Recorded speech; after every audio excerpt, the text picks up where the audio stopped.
Welcome home. We are WNST, AM 1570, Taos, Baltimore. We are Baltimore positive. We are taking the Maryland Crab Cake Tour out on the road. I am looking forward to get back up to Hampstead on Thursday with our friends at the Maryland Lottery. I'll have the Back to the Future scratch offs. This segment's going to be a little bit of Back to the Future, Back to the Past, and hopefully ahead to out of last place at some point as the Orioles are out on the West Coast. We're going to be at Fadley's next Friday when the West Coast team from Anaheim via Los Angeles and Southern California makes their way to Camden Yards. Luke will be with me next Friday at Fadley's. We're doing Readers Crab House up in Reisterstown. Looking forward to that. Also confirmed 1623 Brewery out in Eldersburg the day after the All-Star game in July. So just doing a whole bunch of things this summer. Looking forward to getting out. We're having a lot of business people, politicians, baseball people, football people, rock and roll people. My favorite people are rock and roll people. Everybody knows that. This guy is a rock and roll person. Does he wears many hats, and he's wearing one right now.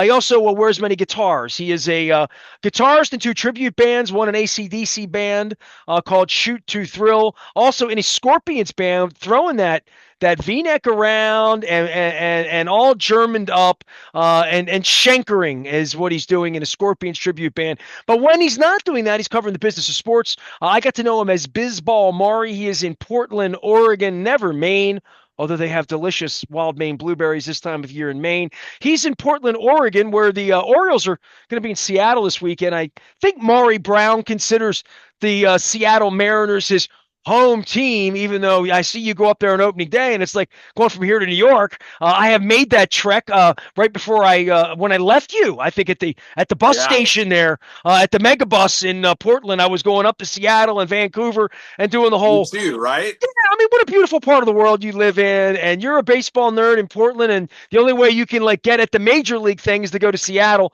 when we're not sending Adley Rutschman your way, right? Yeah. Yeah, hey Adley, man. We still love him here. So, yeah, it interesting time for the Orioles. It's an interesting time. Yes, it is. Yeah, I'm here, and my feet are on the ground, and you know where I was with Angelos and Free the Bird.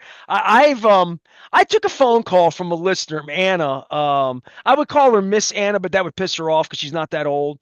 I hope she's getting better. She's a listener of mine, and her daughter and I have been friends. She tended bar at my old Ravens events when I would bring Haloti Nada, when Rex Ryan would come out and not eat vegetables. This is 20 years ago. She called me. She said, "I'm really worried about you, man. I heard you in the air. You sounded so despondent and down about the Orioles." And I'm like, I kind of am in a way. Like I'm reaching to some of you, and just to let you know, that, like for a lifeline, I said to John Eisenberg, I'm like, I've waited all of these years for the new thing, the next thing, and Mhm. this guy right now. Thumbs down on all of it, just all of it. Just they fire their manager on Saturday and they can't get behind it, they can't get in front of it. He's giving his own bobblehead out. I mean, it's just really, and they're in last place. It's just really problematic. And what's really problematic, Maury, is that they're out on the West Coast this week and they're playing the middle of the night out in your part of the world. This is where when it's a last place team, you just find something else to do. You go to bed. You get out of the soap opera a little bit. Yeah, I would okay, so they swept. They have their first sweep of the season, right? They take 3 games, although it's the White Sox, right? So you can't really put too much weight behind that. They've been hit with a bunch of injuries. Okay, so they're going to get Cowser back. We're trying to debate whether Charlie Morton is really the Charlie Morton that we remember. But my expectation as we roll into the trade deadline is that they will be heavy sellers. I just think they're going to try and wipe this season clean. They're just going to ride it off at this point. It's always win in doubt, fire the manager, right? I mean, that's the cliche. Well, they've already done Um, that. That yeah, check. but the issue. I know they're talking about bringing John Mabry in because they're down 2 coaches. I just that's not going to solve the problem. The problem is more systemic than that. And I think that they're going to try and maybe they've got to retool a little bit. It's interesting about this, Nestor, because they're playing Seattle, right? And I think that Seattle actually would become a very good partner at the trade deadline for them. Seattle's loaded with a bunch of prospects. They're in a very good position after last year, right? The Mariners were 10 games up in mid-season and then went into a complete collapse. And Well, they couldn't hit the ball, kind of reminiscent of where the yeah, Orioles are. Like, I mean, they weren't getting anyone on base, right? I mean, like no, for weeks at a time. The Orioles are getting guys on base and they're going 114 for runners in scoring position and somehow still winning 3-2. yeah, It's crazy. that. So Seattle's problem really was a coach's issue. They brought Edgar Martinez back, and they got their hitting turned around. They led the league last year in strikeouts.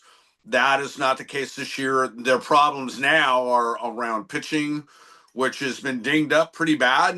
So the Orioles are going to face George Kirby today, who is got quite a bit of rust. Has looked not exactly his pre-injury form since coming back. So you go, well, that's a bonus for the Orioles. Maybe they get that. They face Emerson Hancock tomorrow before they get to Brian Wu, which is not good if you're an Orioles fan.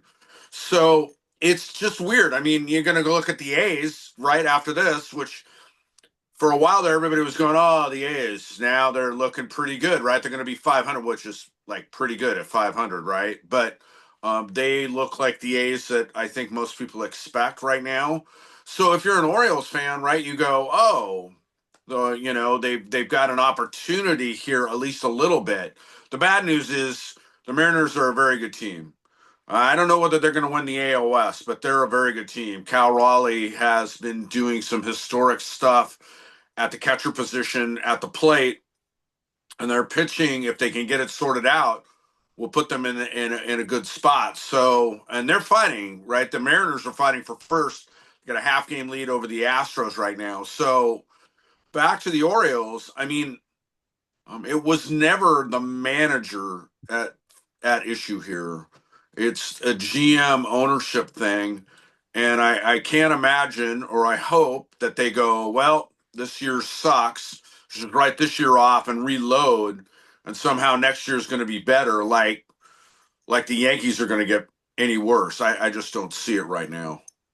Maury Brown is our guest. He's out in Portland, Oregon. He covers the business of baseball as well as auto racing, a whole bunch of different things out at Forbes. And you can follow him at Bizball Maury as well. One of the voices sits down with a lot of leadership as well, talking about media and money and all of that, the important stuff, all stemming from trying to steal a baseball team into Portland many years ago. And now, you know, the A's and the Rays, and these teams are just floating around. And I was joking with Barry Trotz. I had him on this week. I said I saw Utah up, and I'm like, who the hell's Utah in the NHL? You know what I mean? Oklahoma City. Who would have thought of such a thing, especially during a Seattle week here in the NBA Finals? But these teams move, and this Oakland thing that we're going to see in the weekend. It's sort of indicative of how messed up baseball is right now, and how, even in Seattle, like you're a Seattle guy, they've never won, right? So like trying to build tradition, always working from behind. They had Ichiro, they had Randy Johnson, they had Ganger. They've had these legendary things happen, but there's nothing as legendary as winning. And I feel sort of sorry for Mariners fans. Whenever I've been out there, I'm like, it's been good at various points, but you'd like to think at some point there could be a parade there. And the Seahawks kind of brought it home. And before that, the Sonics, before they left, a lot of glory era. It's a great kind of sports area, but the Mariners sort of lag behind always, like the little engine that can't in some way. Yeah, I would say, Nestor, I think this is an issue that for your listeners out on the East Coast is hard to comprehend. West Coast sports fans are built a little bit different. And it's just not, it doesn't have the history that you have on the East Coast, right? And you don't get Major League Baseball out here until 57, right? With the Giants and the Dodgers. And so you really have more of a laid back atmosphere with it, right? The Seattle situation in terms of T-Mobile Park, it's beautiful. I mean, you go to the ballpark, you look out at the city, you climb up to the back of the ballpark and look out on Puget Sound. It's amazing. That deck in left field's really, Yeah, it's a top 10 thing in baseball. I went to every ballpark. Like, thing you should do, if you pick the right night in Seattle and go out to left field during sunset, it's something, man. yeah. It's so it. I joked that for the longest time they had what they called, when it was Safeco Field, it was Club Safeco. They opened up the deck. You get a bunch of 20 and 30 somethings out there drinking, expensive beers, sitting there trying to figure out, what's going on in their life. They turn around and it's like, oh, now there's a baseball game going on. It's just not as hyper competitive, and I think that that is a bad thing. I mean, they're an expansion team, granted, it's been a long It's time 50 now. years, man, Yeah, I like know. literally. But you just don't get the vibe like you do with East Coast teams. And so, or even as I would even say the Royals, certainly, the Cardinals, the teams that have been around and have history, you don't have that. Now, that said, I think the fan base has just about had enough. Attendance is down again this season for good reason after See, I last. mean, these are things I don't know because I'm not up late every night. Right. Like attendance being down and stuff. This is every time we get together, and dude, it's been almost a decade since we went gallivanting around Yeah. Portland. You know what I mean? Like, and I remember bleeding your ears that night. You remember me as the Free the Birds guy and whatever. And I'm like, this is people can make excuses for baseball, but like I've been checking the temperature here every minute of every day for 35 years. And the woman running the Orioles, Katie Griggs, came from Seattle and, has came here on a white horse. Like she's going to save everything. And I'm like, oh my God, you now have a last place team that you're mired with in a place that has all sorts of economic challenges, just in a general sense, and real trust problems in the community. I mean, I can't begin to tell you when you have an owner like Angelos in a place like this, there's a broken trust part of taking your credit Hmm. card that's different than I think the Mariners deal with. The Mariners deal with they just haven't won. I don't think it's been like a broken bond or try. I mean, I always feel like the Mariners have been trying to win, trying to be cool. They've always had cool uniforms. They've always had great players. There's always been a reason to go King Felix. I mean, like Edgar Martinez. I can't think of him. I didn't even mention him as the Mount Rushmore of the franchise, and he certainly is. But like, they've had a nice thing there. They've had moments, but they've never had the moment. No, and that is I think the issue is that um, they're just good enough to break your heart every single season. And so what is this, right? You talk about the community trust, right? So it becomes difficult to make an emotional investment when year after year, if you're hanging around the bottom of the standings, right? And the Mariners haven't had that, right? They tend to hang around the middle. They're like the most middling team in that regard. And they have stars, right? But they just never can seem to piece it all together. And in some ways, I don't know whether that's a feature or a bug. In that sense, their payroll hangs around the middle. That's, it never drops down toward the bottom. It never reaches toward the top. They act and move like a mid market, and When's the so, last time they spent money on a player? Didn't they get one of the Mets or Yankees guys a number 15 years ago? Didn't they sign? well, I mean, they've had a number of players that they brought in. I mean, it's They took just Nelson Cruz from us, right? I mean, they right. signed So it, there was right? obviously Nelson Cruz was one of them. They've had a bunch of other ones that have just kind of filtered through and just not work. You tend to get guys like more like Justin Turner, right? Who at is more at the tail end of their career. Well, it's like So, and it's like this the was a Tyler problem with O'Neill signing here was sort of like not inspiring, right? Yeah. that's the history of the Orioles for the longest time, right? If we go back a decade or more, they tended to go and spend. So I used to spend an awful lot of time looking at how teams spent from a from effectivity and efficiency, right? So the Rays would be the most efficient and effective, right? They spend very little, they perform, they overperform for what they pay. The Yankees, of course, overpay, so they're ineffective, but for the most part, right, they're effective in the standings. The Orioles, for the longest time, were both ineffective and just inefficient. They'd overpay and have terrible results. So I think what's happening with the Orioles is they're trying to get out of that model, right? And granted, you've got a new owner in there that's not exactly making the best impression out of the gate. So what are they going to do about that? Do you sit? I do. I think that you go much like the Mets did in many ways, right?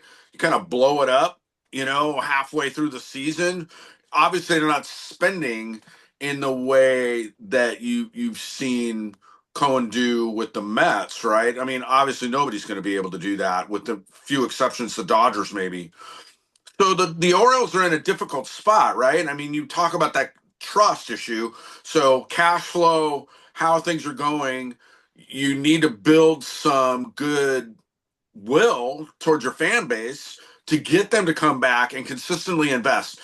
I always talk about this, Nestor, that roller coastering can sometimes be the worst, right? Like, you're good and you're bad. This is what the Marlins did for the longest time. And I said it's like, like a roller coaster. You get jerked around. At the end of the day, you get off the ride, you just feel nauseous. It's really hard for fans to be invested. Well, this is the worst situation. You've been historically bad for a long run. You have your history 20 years ago, right? That's the last time when Angelos obviously rode in on the That was coattails. 30 years ago now. 30. God, Nestor, don't do that to me. Dude, Right. dude. But I mean, you know what I'm saying? 30 years ago, right? So the idea of riding on the coattails of what you had and then just consistently just living off the ballpark, and you just can't do that for an extended period of time. You start to erode your fan base. So they need to do something. And I mean, speaking to what's going to go on right now, I think there's going to be a false sense here. Whether they come out of this series with the Mariners on the good side of things, you can't use a 3-game sweep of the White Sox as your barometer.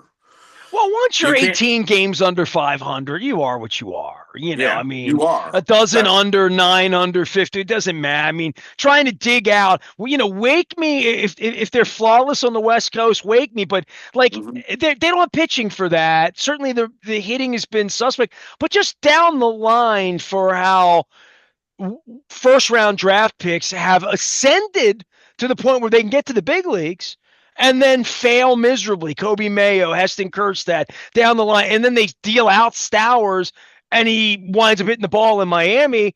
And your guy Rutschman really sits at the center of whatever this era of Oriole baseball is going to be, because it feels like Gunnar Henderson's going to be at least a nice player. I don't know that he's Mickey Mantle. He looked that way last year. I think Westberg might be the best of all of them if he can get in the lineup and be healthy. Cowser comes back. He strikes out a lot. It just doesn't profile like that. And Jackson Holiday profiles as, hey, the wow kind of thing. Rutschman was supposed to be the wow. He was for a while, and it's been a year, man. And like, Yeah. wow, and you're Portland, and you know him as a kid coming up, and like all that. There was talk like give him $300 million, Mr. Rubenstein. Now it's like, where's Basayo? And that's not good, and it's not. Brian Billick would always say the old coach line was, "Your potential is going to get me fired." It already got Hyde fired and Elias, and I know we're at a point now with Elias where is he still going to be the grocery shopper when this is done? You can't fire him now because of the draft in 3-4 weeks, right? July 13th is a draft at this point. It's a precarious ownership place for Rubenstein, who is a baseball neophyte, doesn't know much about the sport, doesn't know anything, certainly isn't evaluating talent, but then has to evaluate who's going to evaluate the talent. And now I'm like, oh boy, oh boy, oh boy, here we go again. That's sort of like a Dolly Parton song, right? Yeah, and all that stuff rings really true, Nestor. It's they're not in the position that I often see with the Blue Jays, which is this tweener state.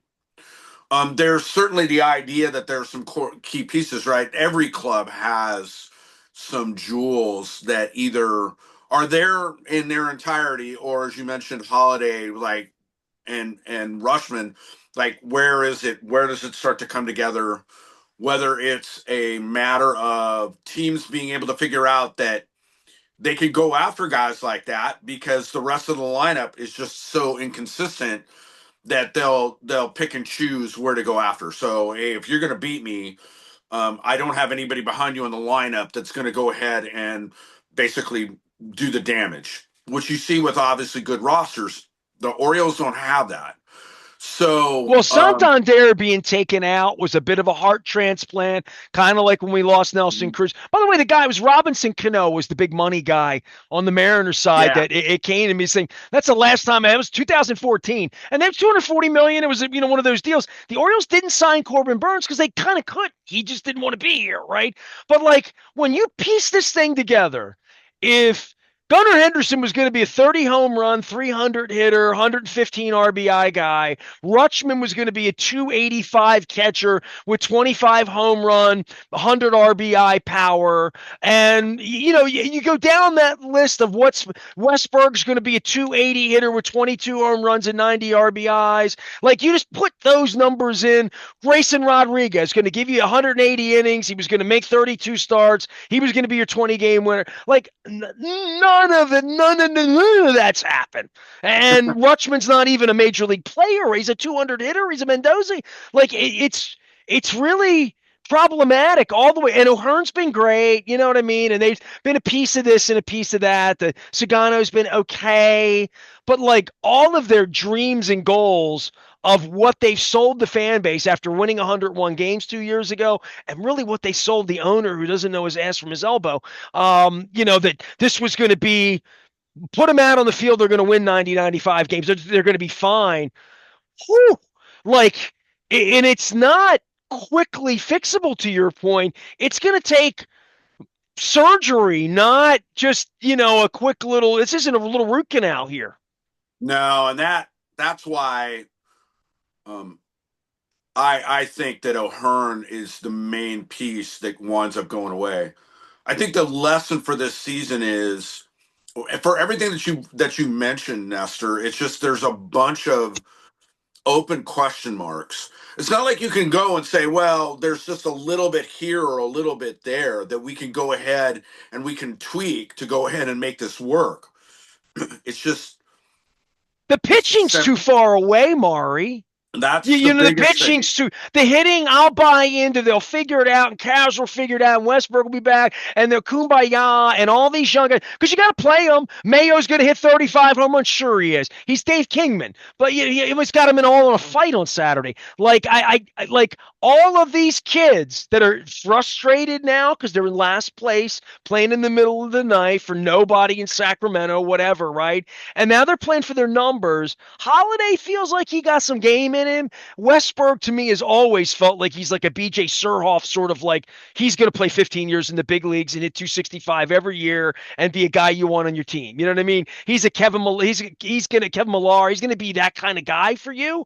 But I look at the rest of this and say the pitching, they don't draft it.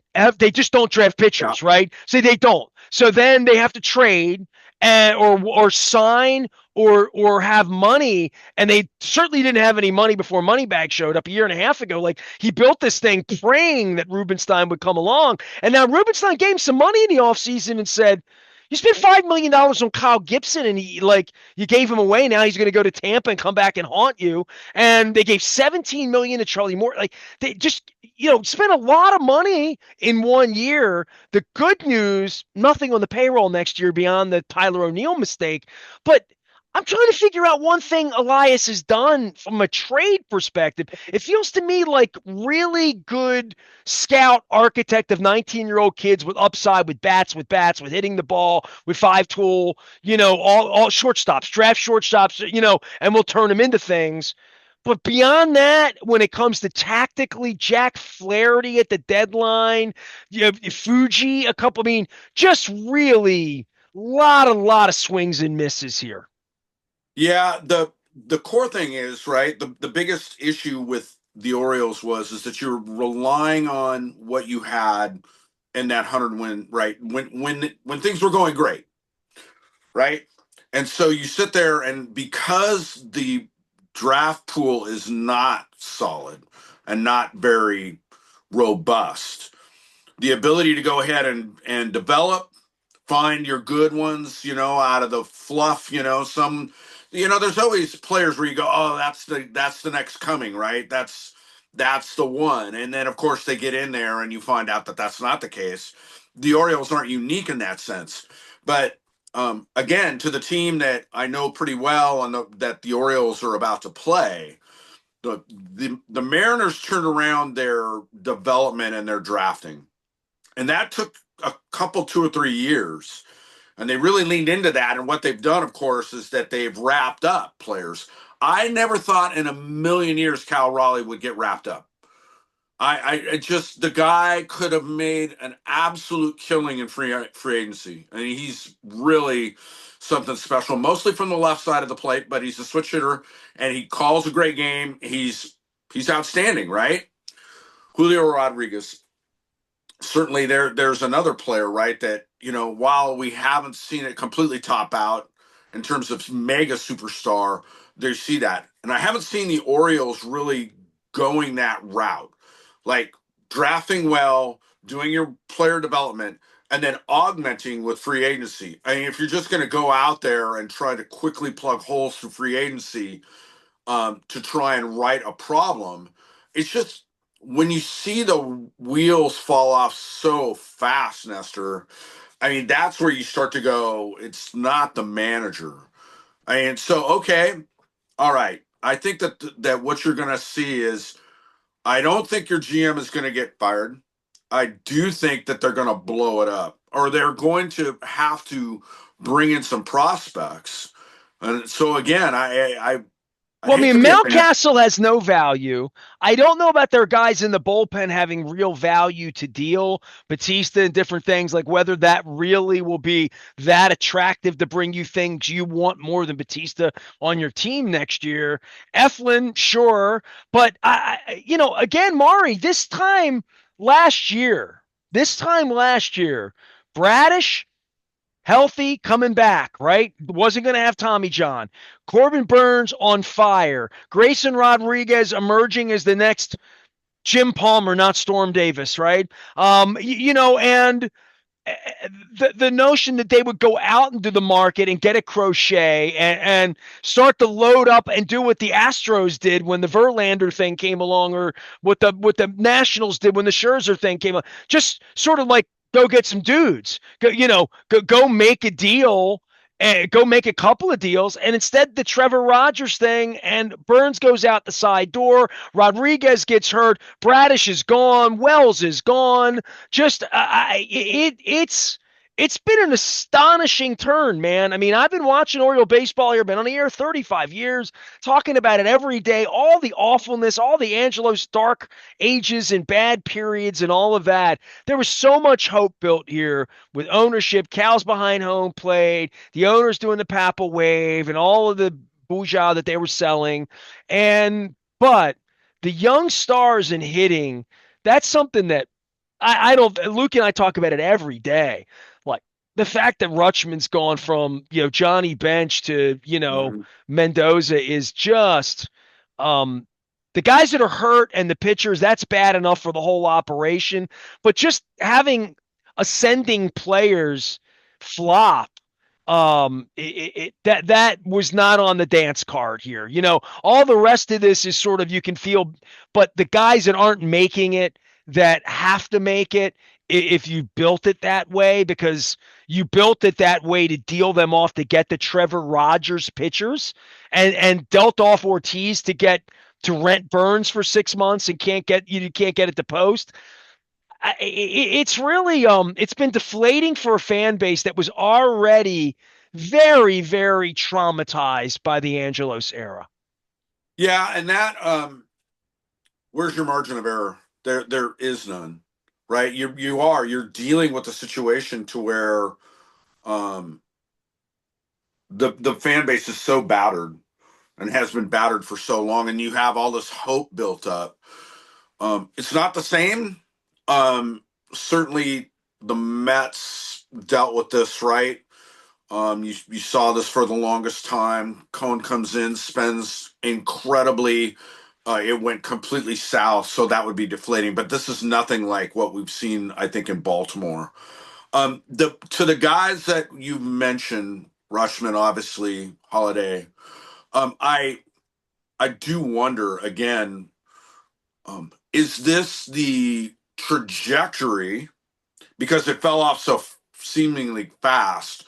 Or is it that the lineup around them, I want to come back to that again. Like your ability to go after them, right, is a lot easier when the rest of the lineup is so paper thin. The pitch, Santander protected a lot of things in the middle of this thing that I don't think people felt. And certainly, Westbrook's a hell of a player and hasn't swung the bat, right? I mean, Cowser, for whatever he is, it is really weak in the team to have him not be able to play and O'Neal not be able to play and Kerstad to be a thumbs down and Mountcastle's got 4 home runs in a year. that's that's horrific. That's horrific. I mean, like, and Rutschman's at 200. So, and as a unit, whomever they put in, any of these other Dylan Carlsons, pick any of the names of the guys that they never, Urias, Mateo, these Right. guys getting at bats that they never factored into any of these things because they weren't front of class, including Kobe Mayo, including Kerstad to some degree. That the notion that Gunnar Henderson wouldn't be available the first month, none of the Holiday's been really good. O'Hearn's been really good. The rest of it's been a bag of donuts, man. Like it's really, and that's how their last place. That's the runners in scoring position thing's been a problem. Strikeouts been a problem. They can't hit left-handers at all in any way. And it's June, and that's how you amass, playing 360 ball. Yeah, and so let's go back to where we are coming up with the trade deadline. They they they have to find some pieces. You can't do it all through free agency. First of all, I don't know whether this is the issue with what has hung over the franchise for so long, or just the fact that you just can't buy yourself out of a hole that big. I just don't think you can do it that way. It does take supplementing to do it right. So I do think that you're going to see some trade stuff, and I do think, again, I mean, if they saddle up with Seattle and look, man, Jerry DePoto's Trader Jerry, man, they could get some solid pieces, largely through pitching. I mean, the Mariners are loaded with pitching prospects. So if you say O'Hearn is kind of the key guy that you could use as a trade piece, maybe that's how they're going to go about this thing. Can you turn it around in a I mean, it season? really is amazing because you're the first one on my airwaves to talk about O'Hearn being like He just strikes me as getting something back for him that would be big at the deadline because he would bring a big bat into a lineup. I had I'm not poo-pooing it. I'm just saying 6 weeks ago he was a platoon player. You know what yeah, I mean? And a failed first round draft pick that you kind of hope just hit 280 and hit the ball when you ask him to against certain pitchers. To think that you're going to get anything appreciable for Sugano. I mean, I go down the list of all of this. I mean, Holiday, you're not dealing him. no, Rutschman, you're not no. dealing the stock. You're not dealing any of Westbrook's got to be Henderson, no. untouchable. Henderson's untouchable. I mean, they have the guys that other teams might want and say, I can fix him. I can make Cowser strike out less, whatever it might be. They're not going to give any commensurate value back. And this franchise went from 8 weeks ago being a 90-win team in Vegas, thinking that they were a pitcher away and a bullpen piece away from being a serious World Series contender, to, oh my God, who's going to be their opening day starter next year when Eflin's gone and Rodriguez and question mark and question mark and question mark and Rutschman question mark and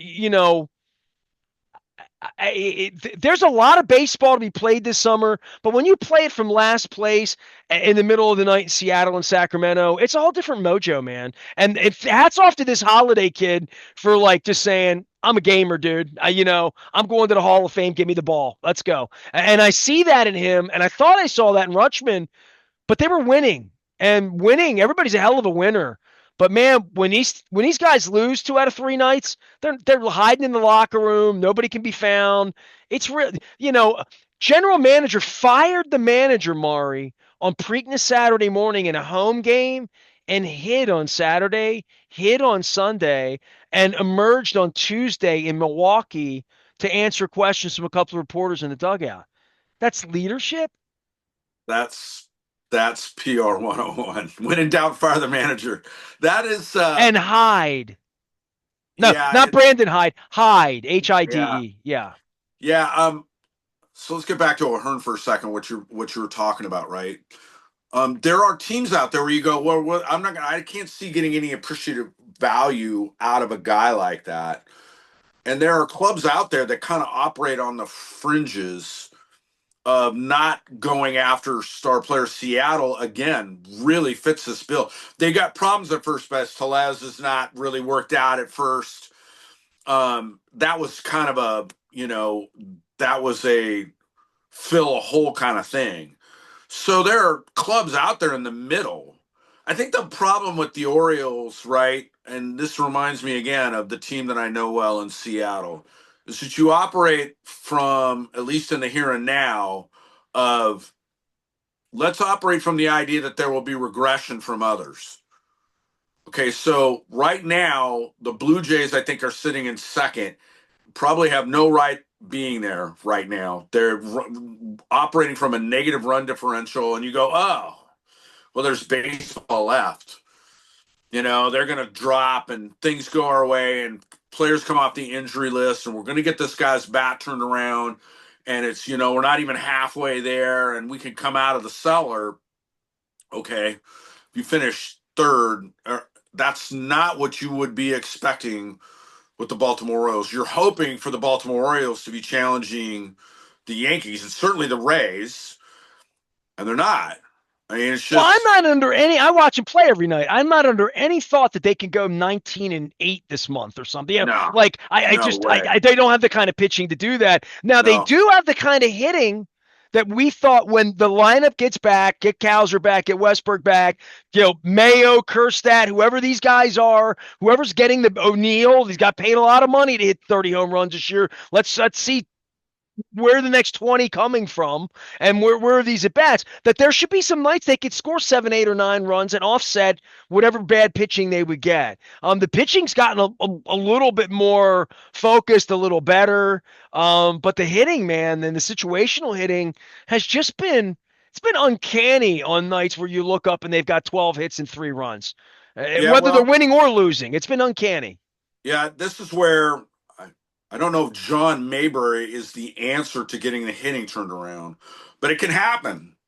Again, let's go back to Seattle because, again, that's a team I know well, and you're about ready to see them. They were horrible last year, Nestor. I mean, they just struck out so much, stranding runners in scoring position. They were just terrible at it. And they brought Edgar Martinez back. And once they brought him back, I mean, there was a real difference. And statistically, and you could see it visibly, they were just a lot better at the plate. So it can happen. Is John Mayberry the answer to these hitting problems? I don't know. But they're down staff right now. It's not good to be down staff. I don't know if it takes care of this problem in its entirety. I don't see that. I don't right I think now. John Mabry would come in and say they got good ball players here, we got good hitters here. Let's get them. You know what I mean? Like Yeah, everybody they loved all could. that. You love this game. I had you on in February. Oh my God, all this young talent. Okay, great. It's June. They're still here. Let's get them Right. healthy and get them. Maury Brown is here. He is with Forbes. He covers the business of baseball.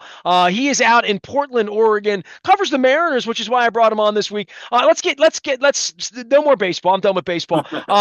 I had an occasion at Christmas time to go to lunch with friends and other friends. My wife had work friends, and we had personal friends, and turned it into sort of. We were down at Amici's, my favorite place in Baltimore. If you ever come to Baltimore, I'll take you to Amici's, get you a Pane Rotundo, and we're having like a holiday conversation. Our friend's daughter was in town conducting this orchestra, and we got talking about my goofy belt buckles, my rock and roll belt buckles, and the guy said to me, tell me about this. And I'm like, yeah, there's a couple of belt buckles really hard to get. There's a Blues Brothers belt buckle. There's a UFO belt buckle that's hard. And I just like sort of threw that out. And I know what a UFO fan you are, and you're in a Scorpions cover band. We're going to get to the AC/DC thing in a minute. But my wife went to lunch with this guy again. He's got a business, and it's a thing and whatever. And he got me a gift. And she brought it home for me in a bag and gave it to me. And when I opened it, it was the UFO belt buckle.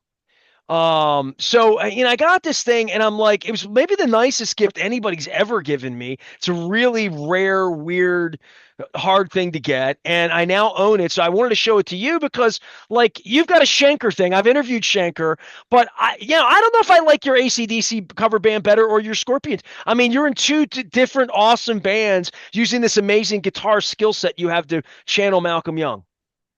Yeah, so Malcolm Young, right, is I think, super underrated. I mean, as rhythm players go, he's probably the best ever in my mind, and I think the critics would kind of say the same thing.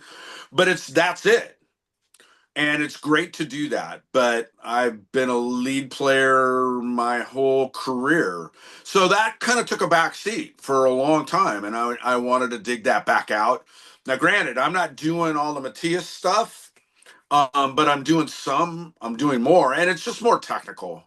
The Scorpion stuff is, and again, the stuff on the Love Drive album that we do, I get to, that's Michael Schenker with the band after, Lonesome Crow. And so, yeah, I get to do that. And there's been talk, Nestor, if we can find a doggone singer, of doing myself, the other guitar player, a guy named Mick Caldwell that plays in Black and Blue. If remember the 80s band out of that. He's in a bunch of stuff.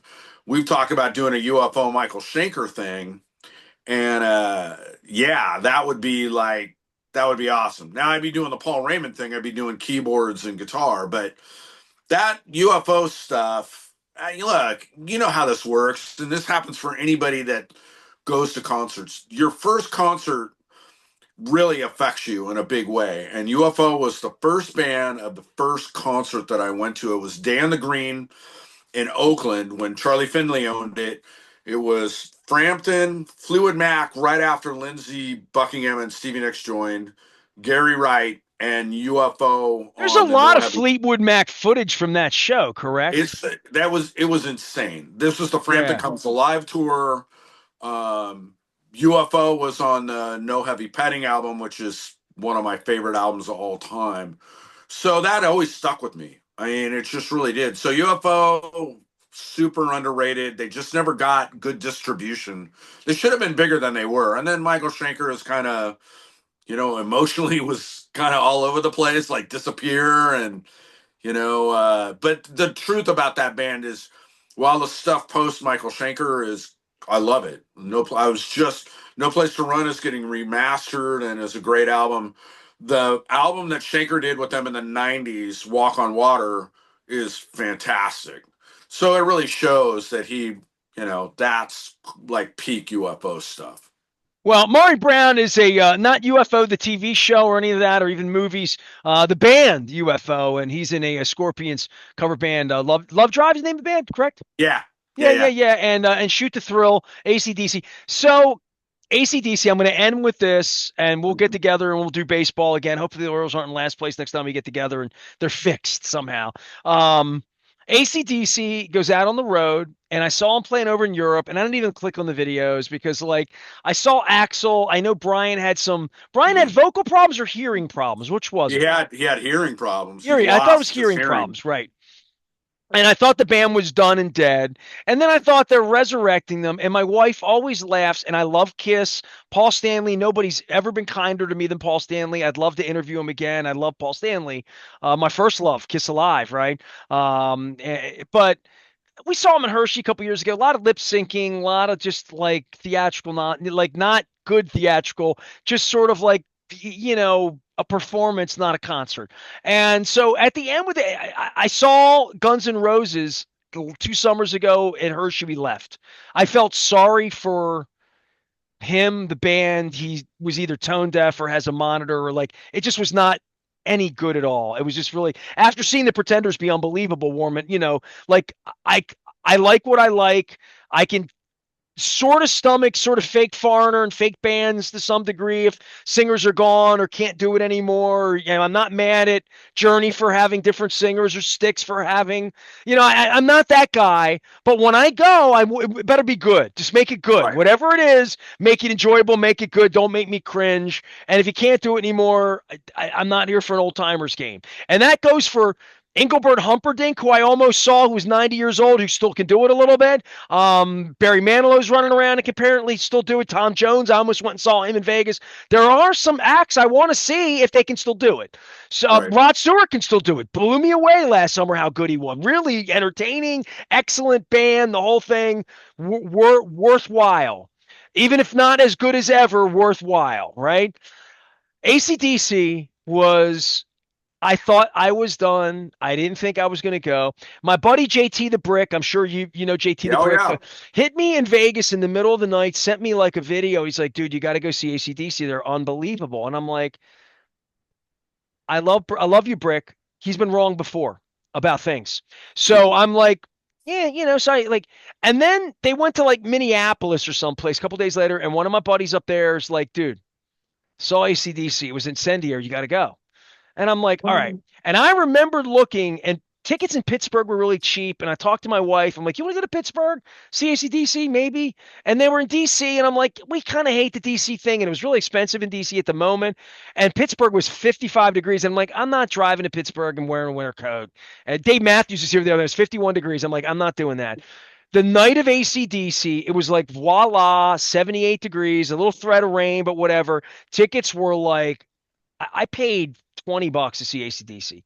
So like, You're and I paid kidding. $40 to park. We went down there, my wife and I, and from the minute we started, we cranked up Highway to Hell in the car going down. Girls Got Rhythm, Touched You Mud, like the whole deal. By the Yeah. time we got down there, we were pretty cranked up, and we went in, and it was legendarily great. It was just like I was texting my rock and roll buddy John Allen from Stone Horses and Esther, and he actually wrote the song 1985, "Shake Your Ass on the Hood of White Snake's Car," and I'm like, dude, they're great. Maury, they were great. AC/DC was great. It was, I saw them on, Back in Black. I mean, like Right. literally, it was great. Yeah, I didn't go, mostly because it was cost prohibitive for me, but um, I've seen them a bunch. I mean, a bunch. I first time was '78 with Bond, and then I saw them pretty much every tour after that, and they're always great. I couldn't get down with Axl Rose filling in. I know why they did, right? I know they tried it. I know there was some talk about it. But every clip that I saw, and I watched a live stream of the first show that they came back with, and I was like, okay, you're tuned down to full step. I get it. Your vocal range isn't as what it used to be to play to pitch like you did on the albums. It still sounded great. And so, I mean, but this is it. It's gotta be. There's That's no what I way. thought. I almost went to Cleveland the other night, Mari. I swear. I had buddies in Cleveland, Munch and Bernardo, and I mean, I had John to say maybe you want to get in the car and go because I thought, man, it's a little bit like seeing a good player at the end. You know what I mean? Yeah. It's sort of like that was really good. Like we walked out of Landover that night really satiated, really like, wow, that was great, Yeah, the set list was really good. I think it's great. I mean, it's got some newer stuff, right? but it's pretty long. And I mean, I think that's the thing that's most surprising. I thought they would mail it in, they'd do an hour at most, Yeah, like right? Aerosmith was doing that at the end, right? Yeah. Just play. Yeah. They so, but I think that the core thing for them and what's really smart is they're doing very limited dates, right? They're just doing a handful and it's all stadium stuff. That gives Brian time to go ahead and bounce back. And then I don't know what they did with this hearing. I know that he had something special done. I haven't seen any pictures. I gotta assume he's doing in-ears by now because it would just be impossible to just crank wedges at this stage. And the stages are so big, you just can't do floor wedges anymore. So yeah, I mean it's weird to look at Angus all gray. I remember when Jimmy Page finally said, "I'm no longer going to color my hair," and went all white. I mean, you just look at him, you go, "Man, dude's old," but he's still Angus Young. He's still really great. He's never going to move 1978, 1980 Angus. I mean, to see that was the most frenetic thing I've ever seen in my life. And like, it's really hard because in my band, it's like my guitar player's my age, which is, we're not young. We're in our 60s. So it's like, dude, you got to keep moving. And he does, but it's like to try and get to that level, it's not. So I think the thing that's interesting, I just picked up, we picked up a couple new songs, and I picked up Big Gun, right, which is kind of off one soundtrack thing, and doggone it, Malcolm's doing this weird stuff, like where you would traditionally do this thing over here, which I won't get into the semantics of it, but he just adds this little thing in there that you're like, what's he doing that's different there? That should just be a straight A, like he's done on power A chord through this thing here. He's doing something different there where he's layering something over the top.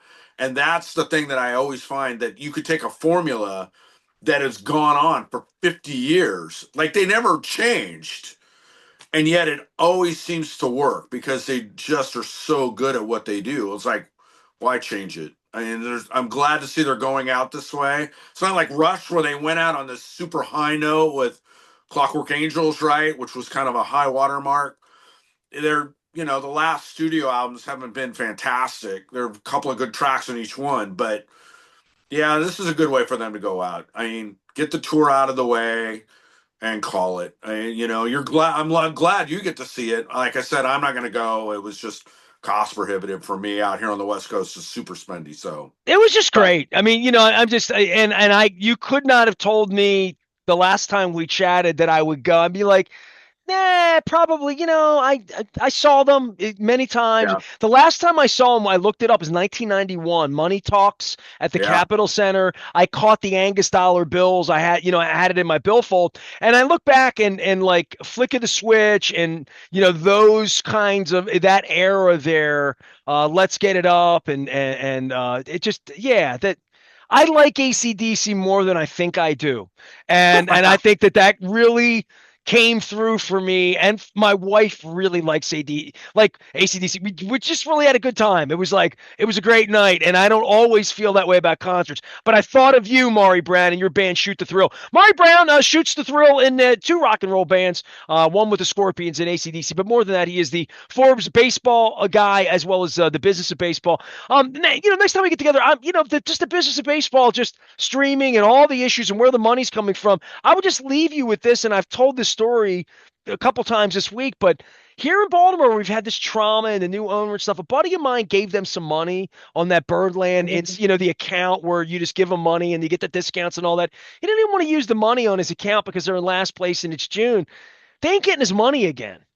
And that's really, when we talk about, we go back to the baseball thing, that's the part that frightens me for all of this when I see them playing in Sacramento with the A's in a minor league stadium in It's sort of like, where's this going? Where's the next big idea? And that's the part that concerns me for baseball as you cover it. yeah. I mean, attendance looks like it's going to be up again. So I think some changes, obviously rule changes, make the game a little bit snappier. But the thing that's the most concerning, and this is Look, I don't even want to. We could do a whole segment on why I don't think a salary cap fixes it. I think the bad thing, Nestor, is we are going to see a work stoppage at the end of 2026 into 2027. And I don't see how we don't see some games lost. I think the owners are going to go after a salary cap. The end And of next year, correct? yeah, Okay. the CBA ends at the beginning of December of 2026. They from now on, every time a labor deal is done, you will see an off-season lockout. It's just going to be like clockwork. They don't want to strike. They don't want to put the power in the hands of the players later on. That's how we lost the World Series in the 90s. So you will see that time and time again because they use it as leverage.